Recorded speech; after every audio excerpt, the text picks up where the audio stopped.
Hey, tonight's Bible study continues with the last two of the apostles. The first one is Simon the Zealot. Simon the Zealot, one of the little known followers called the Canaanite or Zelotes, lived in Galilee. Tradition says he was crucified. In two places in the King James Version, he is called the Canaanite, Matthew 10:4 and Mark 3:18. However, in the other two places, he is called Simon Zelotes, Luke 6:15 and Acts 1:13. The New Testament gives us practically nothing on him personally except that it says he was a zealot.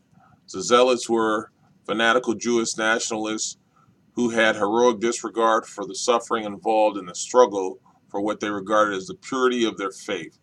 The zealots were crazed with hatred of the Romans.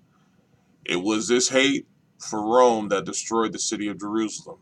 Josephus says the zealots were reckless persons, zealous in good practices, and extravagant and reckless in the worst kind of actions. From his background, we see that Simon was a fanatical nationalist, a man devoted to the law, a man with bitter hatred for anyone who dared to compromise with Rome. Yet Simon clearly emerged as a man of faith.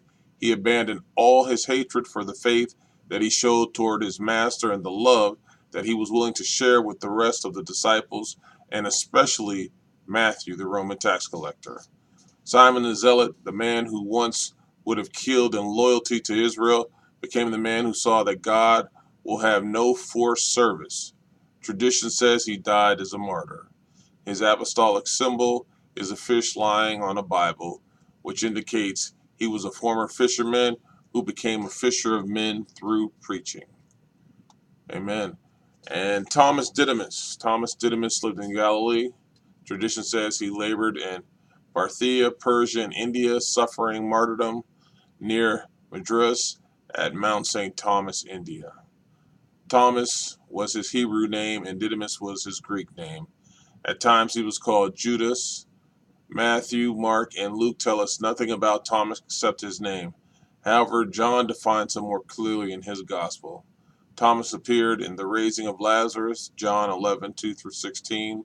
He was in the upper room in John 14:1-6, where he wanted to know how to know the way where Jesus was going. And in John 20:25, we see him saying, unless he sees the nail prints in Jesus' hand and the gash of the spear in his side, he will not believe. That's why Thomas became known as Doubting Thomas. Thomas became certain by doubting. By nature, he was a pessimist. He was a bewildered man, yet he was a man of courage. He was a man who could not believe until he had seen. He was a man of devotion and of faith. When Jesus rose, he came back and invited Thomas to put his fingers in the nail prints in his hands and in his side. Here we see Thomas making the greatest confession of faith. My Lord and my God. Thomas' doubts were transformed into faith. Thomas was always like a little child. His first reaction was not to do what he was told to do and not to believe what he was asked to believe. The good news to him was always too good to be true. By this very fact, Thomas's faith became great, intense, and convincing. It is said that he was commissioned to build a palace for the king of India, and he was killed with a spear as a martyr for his Lord. His symbol is a group of spears, stones, and arrows. And just for information, how did the 12 disciples die? Andrew was crucified on an X-shaped cross. Bartholomew or Nathaniel flayed alive with knives. James the elder was the first apostle martyred. James the lesser sawn in pieces. John died of natural causes on the Isle of Patmos. Judas Iscariot hung himself. Jude or Thaddeus killed with arrows. Matthew or Levi martyred in Ethiopia. Peter crucified upside down on a cross because he didn't feel he could be crucified as Jesus was. And Philip died by hanging.